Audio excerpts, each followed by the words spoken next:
جب سیدنا عثمان غنی رضی اللہ تعالی عنہ کو شہید کرنے کے لیے چند بدبختوں ظالم خارجیوں نے آپ کا محاصرہ کر لیا تو سیدنا عثمان غنی رضی اللہ تعالی عنہ فرماتے ہیں کہ میں نے 10 چیزیں 10 سعادتیں رب کی بارگاہ میں پیش کر دی۔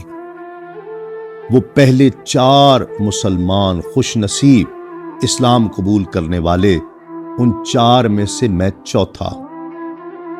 آپ فرماتے ہیں کہ جیش اسرا میں نے تیار کروایا۔ حضور نبی آخر الزمان صلی اللہ علیہ وآلہ وسلم نے اپنی شہزادی حضرت رقیہ کا نکاح مجھ سے کیا۔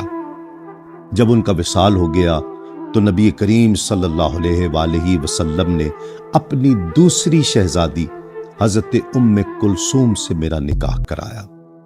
آپ فرماتے ہیں کہ جب سے میں نے کلمہ پڑھا ہے، ہر جمعے کے روز جمعۃ المبارک کو میں ایک غلام آزاد کرتا ہوں۔ آپ فرماتے ہیں کہ اسلام قبول کرنے سے پہلے یا بعد میں برائی کرنا تو دور کی بات، چوری کرنا تو دور کی بات، کبھی برائی کا ارادہ تک نہیں کیا۔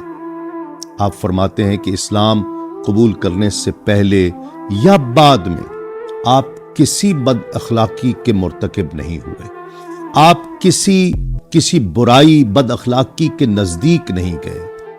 آپ وہ ہیں کہ حضور نبی کریم صلی اللہ علیہ وآلہ وسلم کی حیات مبارکہ میں آپ نے قرآن جمع کیا۔ ناظرین کرام، یہی وجہ تھی کہ حضور نبی کریم صلی اللہ علیہ وآلہ وسلم پہلے ہی اعلان فرما چکے تھے کہ اب کوئی عمل عثمان کو نقصان نہیں پہنچا سکتا۔